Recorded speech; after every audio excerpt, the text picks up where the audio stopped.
but we are actually trying to make this into a Tamagotchi kind of version of awesome. carbon footprint. Shout out to everybody old enough to know what a Tamagotchi is. I'm turning 40 soon, Yeah. and I know, like, that's kind of the range. Like, if you know what a Tamagotchi is, you're giving away your age.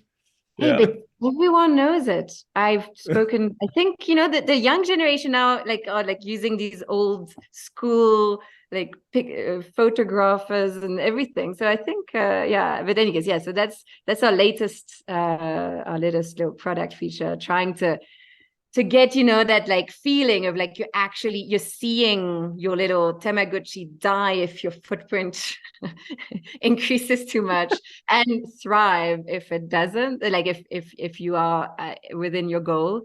Welcome, builders, to How Would You Build It, the podcast that dives deep into the dynamic world of startups and product creation right here in South Africa and Africa. This show is more than just interviews. Every week, we sit down with the brilliant minds to provide a masterclass for building digital products amidst the challenges and opportunities unique to our continent. From seasoned founders to dynamic product managers, we uncover the unique stories and strategies behind some of the most innovative digital products being built. So for all the aspiring founders and product builders out there, you'll discover that each episode is a wealth of practical wisdom and local and actionable insights. Make sure to subscribe or follow wherever you listen to our podcasts, and connect with us on social media for even more content. Now, let's dive into today's episode. All right, welcome, builders, to episode 52 of How Would You Build It? It's nice to be back. I have Renier. I'm working on my pronunciations today. Renier, it's good to have you. Welcome back. Thanks, Bobby. That was perfect. Yeah, I'm learning. I'm getting it. I'm getting there. And we're working on pronunciations because today we've got Camille, who is from Tweak, and I hope I pronounced that right. Not bad. Oh, she's being nice. But anyways, it's nice to have you join us on the show. You are the founder. You're working with Tweak. It's a carbon. Maybe you should go into this, go off the bat and just tell us about Tweak and what it is that you guys do. Yeah. So Tweak is a carbon mitigation app. It helps individuals basically know their footprint, manage their footprint, and get and monetize their footprint reductions. And I suppose sort of the concept behind Tweak is this idea that carbon is a tradable good. So, there's projects around the world that reduce carbon, and that carbon can be sold and bought by companies. And then on the other hand, you've got people that can have a significant impact on climate change, according to the latest IPCC report. By simply changing our behavior, we can reduce greenhouse gas emissions by up to 80%. Yet individuals that are being asked to change their behavior are not getting any benefit or rewards for doing so. And the people that are living sustainably already, similarly, are getting nothing from it. And so I suppose that's what Tweak is trying to solve. It's trying to solve this market failure and ensure that people living sustainably can get a benefit from doing so. That's interesting, Camille. So is it a B2C, a B2B, B2B2C? Like how would you classify it? Yeah, I would say it's a B2B2C play, but there's it's basically, we are trying to use organizations to push Tweak to create traction, but then make money through customers buying goods on Tweak. So yes, it's a bit of a mixture. So the end user, I mean, there's an app that you download, and then on the app there's okay, maybe you can share like some of the things you can do in the app. Yes. So on the app, you come onto the app. The first step is to, take our quiz, which is a qualitative quiz that enables you to know your footprint. You can also link your bank account.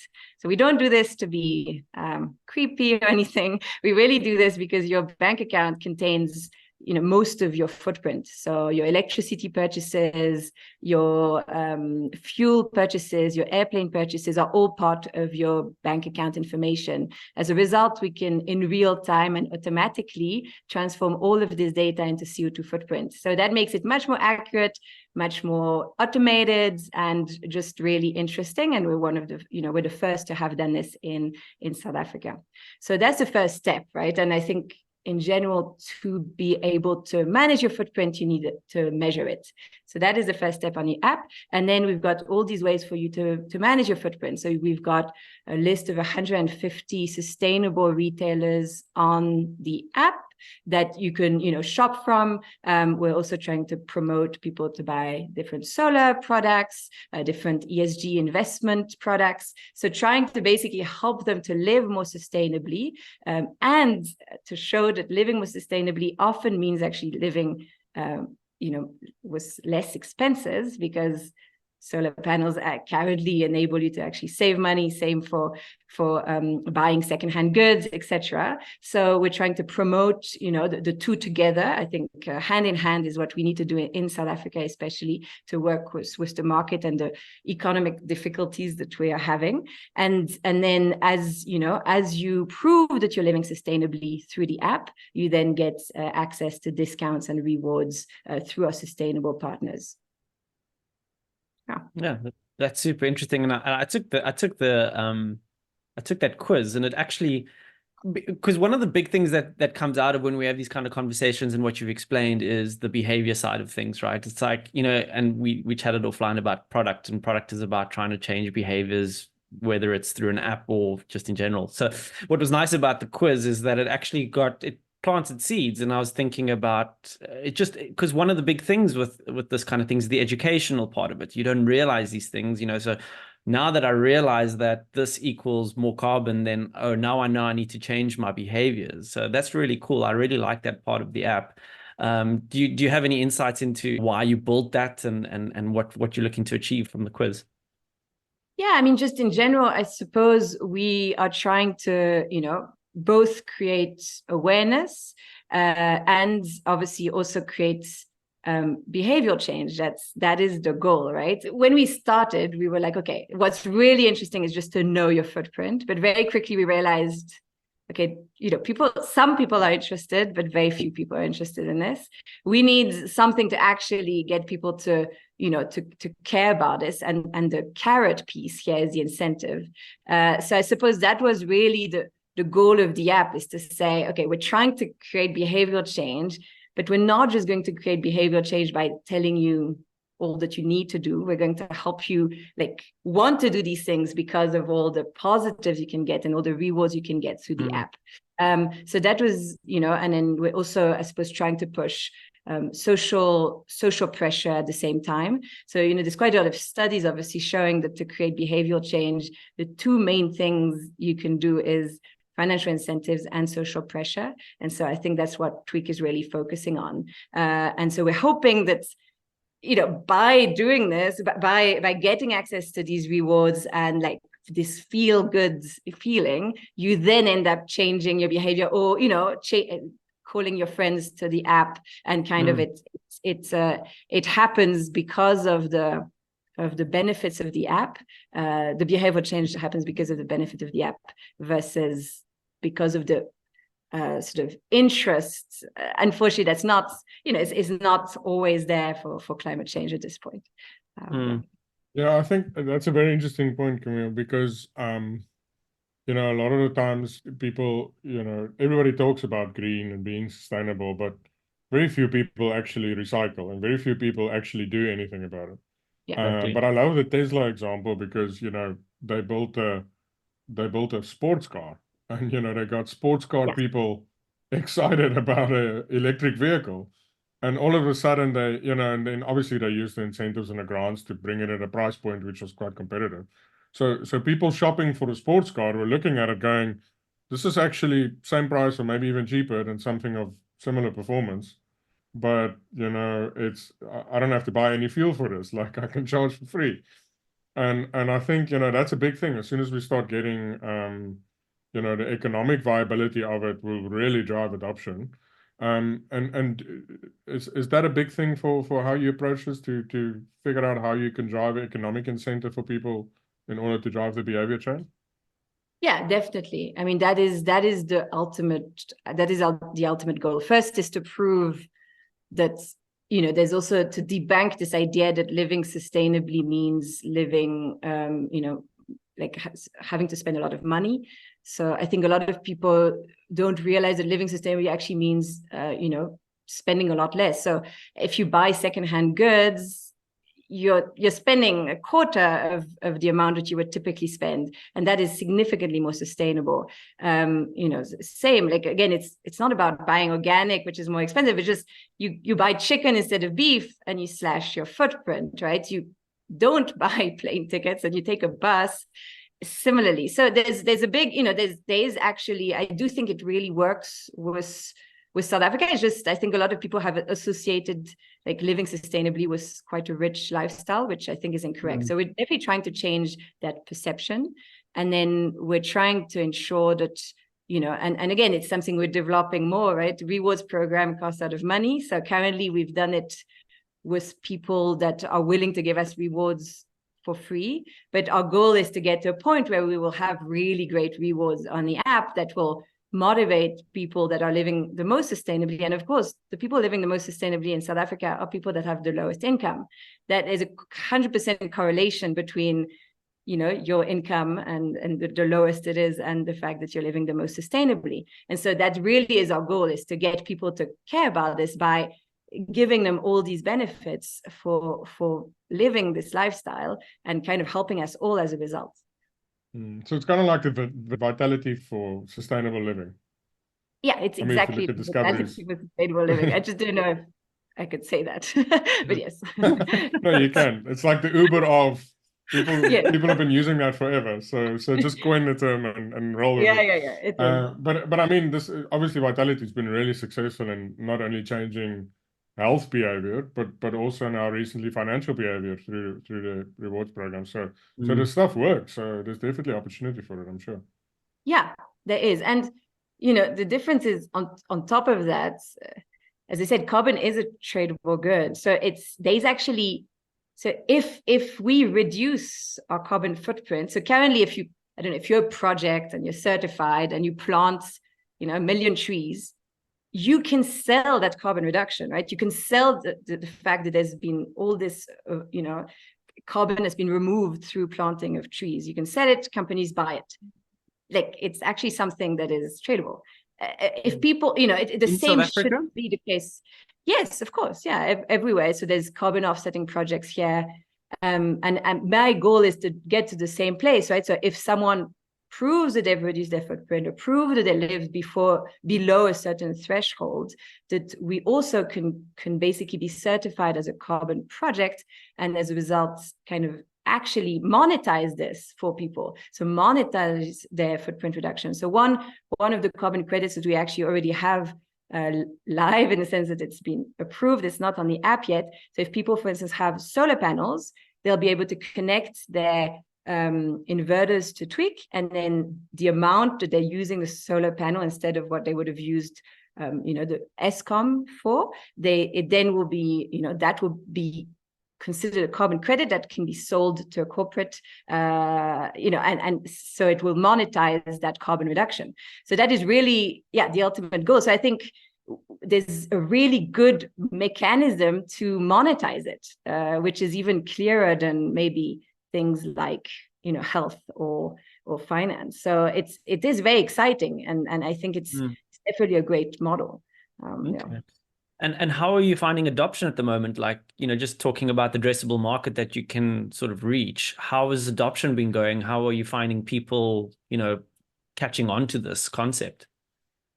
Yeah, so it's again, I think we're getting quite a good traction. So people are very keen about rewards. So, they've got no problem being rewarded for living sustainably. They're very keen. So lots of people are joining the app. Obviously, as I said, we still need to improve our rewards. There's a lot of things that needs to be improved, but we are seeing a surprising amount of adoption from all walks of life. So that is the interesting piece about Tweak. I think we've managed to get a significant amount of people from all income levels to join.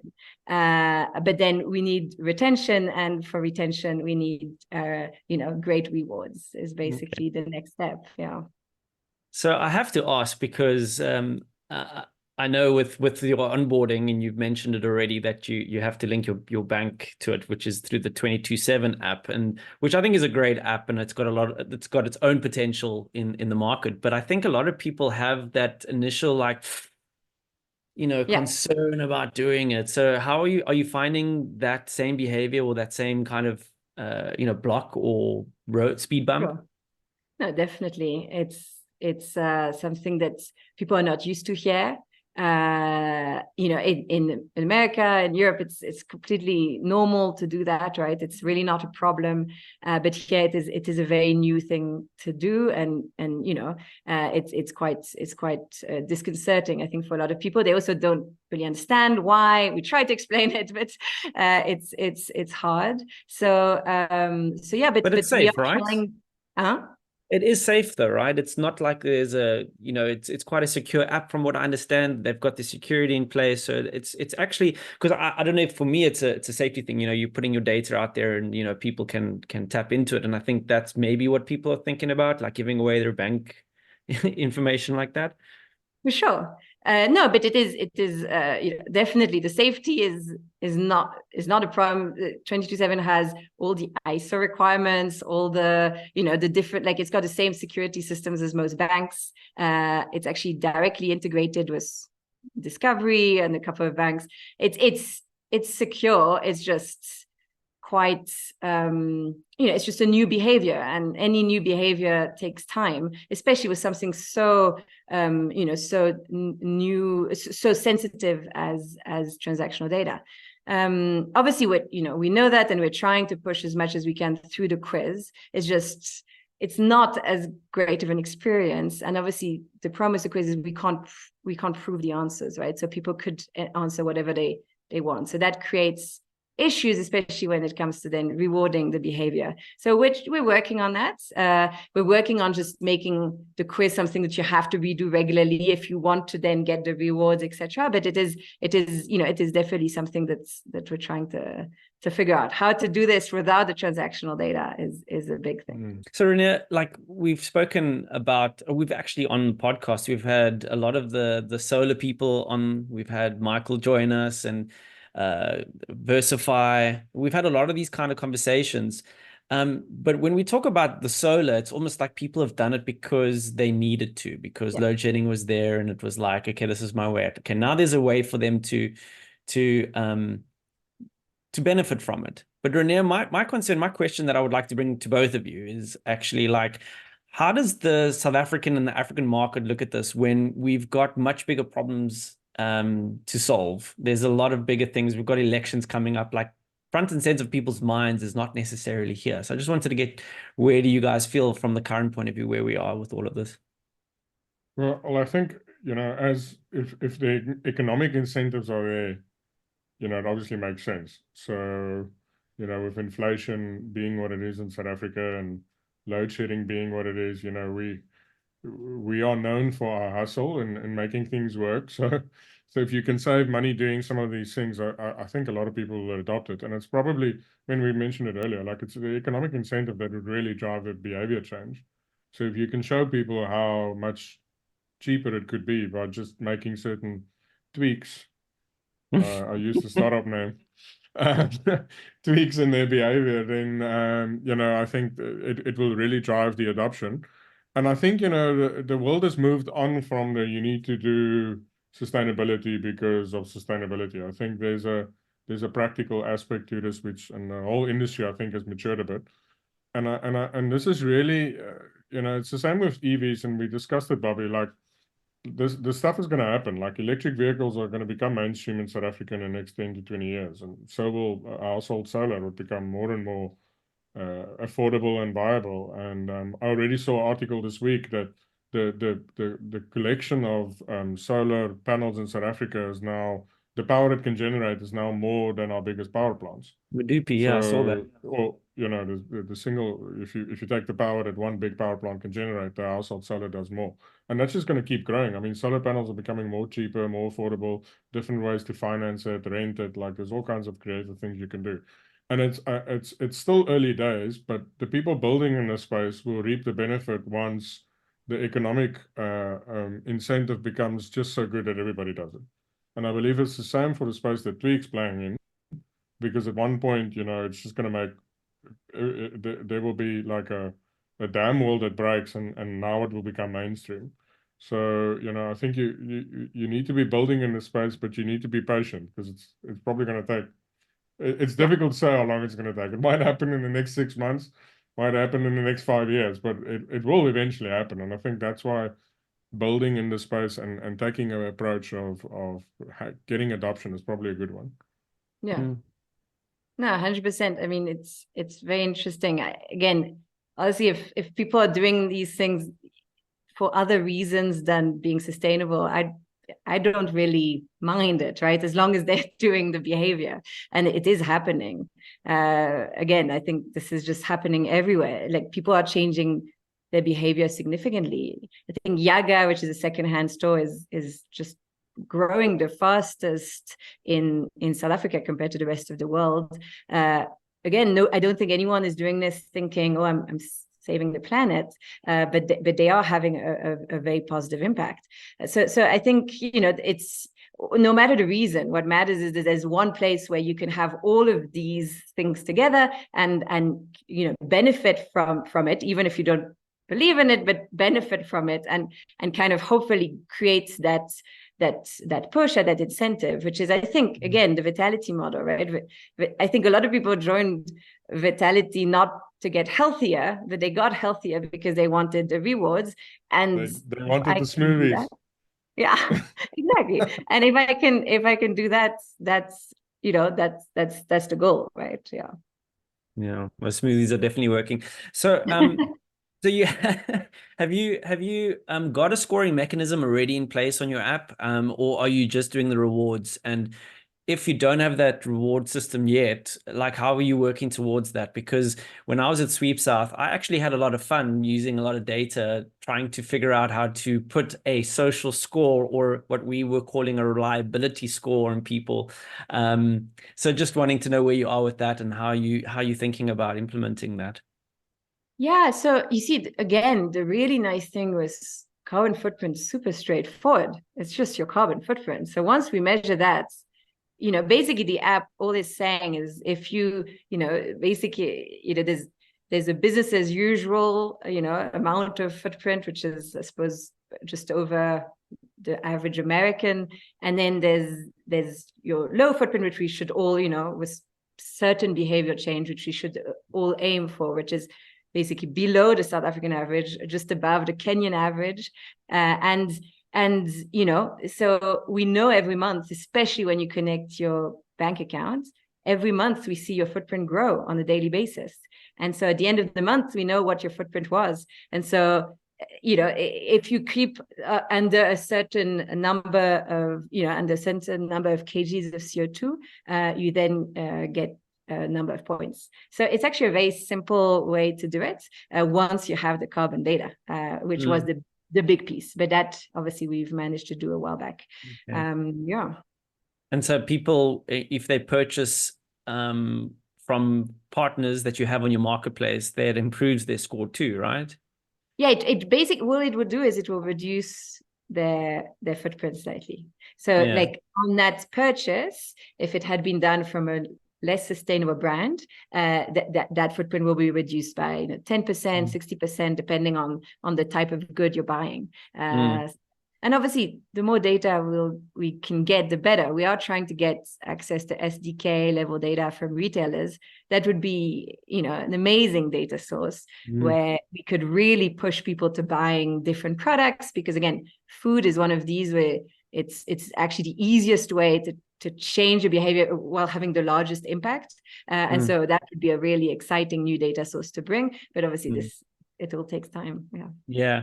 And listen, the more data you have, the more opportunity there is for gamification. More gamification, the better your product, the more you can change those behaviors. So I get really nerdy when it comes to these things. I find it a lot of fun that you can do with this. But I'm also thinking about, like, I've started growing my own vegetables and herbs and stuff in my garden. Like, I should be rewarded for that too, right?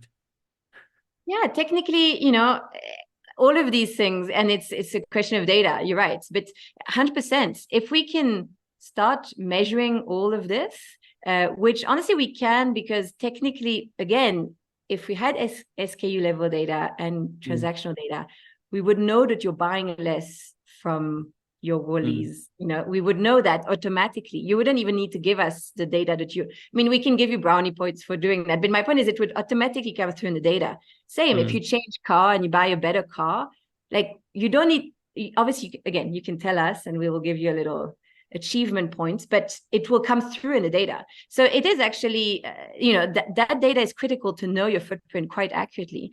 And it's just about linking your bank account. All starts there, right? That's so funny. Yeah. So I wanted to touch on a few things, but one of the things you touched on already, which is competition. It doesn't sound like there's many people that are playing in the space already. Are you experiencing that? Are you guys kind of fighting this a lot? No, there's a few players in Europe, in America. There's very few players here. FNB has launched actually so there's an Earth Nav solution on there where you can know your footprint through transactional data, which is obviously great. But yeah, except for that, there's no one really currently in the market doing this in South Africa. And leads to what you purchase, eh? Wow. Yeah. It does. Sorry, I interrupted you then. No, don't worry. But yeah, so no, I would say that's in terms of competition, it is actually quite and definitely this vision of trying to reward for sustainable living is I would say quite unique. Quite a few people, I would say there's a few incentive for like recycling, right? People can get monetary values for recycling, etc. But I think at this level, at an overall like carbon level, is quite unique. So now I want to go into the little kind of, I can't help it, but to understand and go into the nitty-gritty of stuff, because you mentioned that, you're still working out your income, your business models and how you're going to build revenue. If I look at your website, if I look at the app, it's looking pretty slick. You've built some really nice technology there. And we know that technology is quite expensive. So I'm just trying to understand, I know you working with, maybe you can just explain your relationship with Next 176, I think it is, that allows you to be able to build and experiment and go into the market and see what's gonna stick. Can you just explain that to us? Yeah, definitely. So yeah, Next 176 had this will to build a climate mitigation app. So they basically hired me to be the founder of that solution.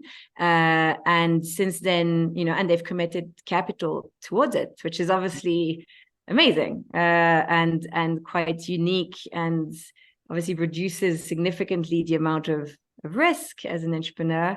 And for me, I suppose I always thought I would like to launch my own company, but there's always risk involved, and it's difficult to leave a job, and so this was a great transition for me to be able to do that. And I think I still very much feel the ups and lows of building your own company and the frustrations of it.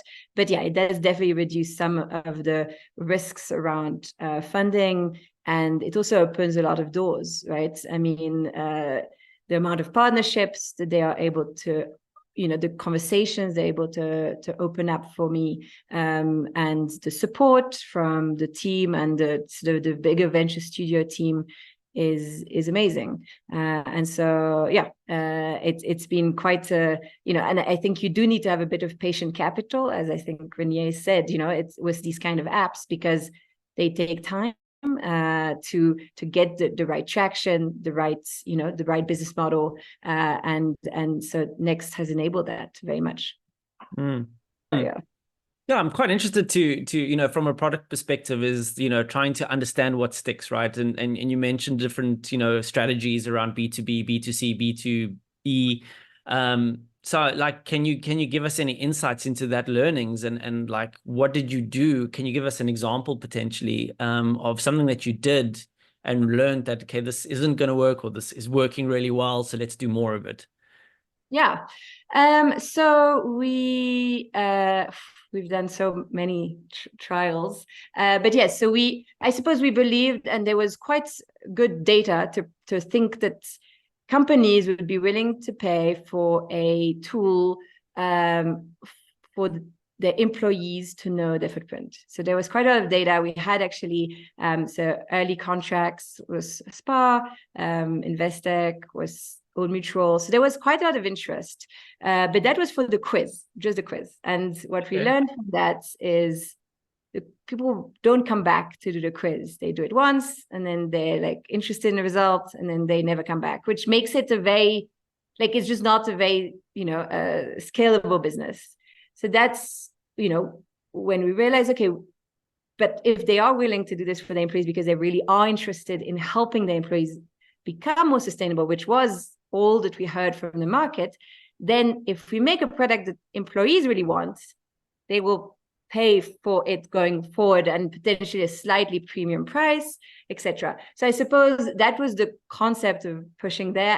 And at that point, we also got Vodacoms, who's actually one of our clients as well, interested. So, and there was this whole idea. But once we built a full app, we actually realized that, people were interested, but it suddenly became more than they had wanted, if that makes sense. Or at least I feel like it was from our, I think it's, again, sustainability is an interesting thing, right? People are very interested in it, but they're not willing to put that much effort into it. And so we realized that with employees, and because potentially in South Africa, there's not so much there's not as much push from the employee side. It was a bit more limited than we expected, right? So we had a few contracts, but these were early adopters, and then it kind of dried up a bit. And so that's when we then we realized that actually people were mainly interested in it for their clients. So that's more like the brand image, right? So like, I'm green, I want to show it because that's something I can actually like potentially make money from it. And mainly what we realized is actually companies are interested in it if they have green products that they can push themselves. So obviously the big banks that are selling solar products, that are selling all these different like green sustainable products, see Tweak as a great tool to first promote themselves as green and obviously doing it, but at the same time promote these products and so make money that way. So that's when we realize, okay, that's probably the model that's going to work. And so that works both on the B2B2C side and on a B2C side, where we can really push the same model. But again, as you know, B2C requires a significant amount of traction and lots of ads, right? Lots of marketing. So that is, currently we're just trying to get to this big corporate that's going to push Tweak to get the traction, to basically pay for the app to really get there, and then be able to push the B2C as a result by itself. So that's kind of, so really using organizations, we're also trying to get into universities for free, like trying to use all these different ways to get traction and people without the marketing, because while we are in Next, we do have very limited budgets, even though the tech is good. And so, marketing a B2C app. So we're trying to find a way to basically market it through these big organizations. So I suppose that's been the journey to where we're at now. And hopefully it works out. Yeah. So I want to bring Renee back in, because Renee, something that I'm thinking about, if you just listen to her story around, like B2B, B2C, creating a marketplace, I feel like that is 5 years ago. And I'm just thinking out loud here, guys. But like, I feel like marketplaces are something of the past, and it's more around communities, because, you mentioned things like university. A university is a community. And so when you have like a Tweak, you talk community, but it's actually a community with an ecosystem of partners that are willing to kind of build, in this case, a sustainable community. So it's like kind of taking marketplaces to another level where you're actually creating a community with an ecosystem. I don't know what your thoughts are on that. That was just me speaking out loud. Yeah, so Bobby, I mean, the podcast is called "How Would You Build It?" So how would I build it? I think what is quite interesting is that if you look back at the reason Steve Jobs got fired from Apple, right, back in the day, I'm talking about, what was it, in 80s, 90s. Steve had a philosophy to say, let's make this an exceptional product for the end consumer, right? And at that time, Microsoft and IBM, they were gaining a lot of ground focusing on the corporates, right? So they were selling computers to companies, and companies saw the direct benefit of having a computer in the workplace that people can do more work on than they could have pre-computer days. Okay, so they had massive sales teams, and I mean, let's be honest, that strategy worked because Microsoft is one of the biggest tech companies in the world today, so it obviously worked.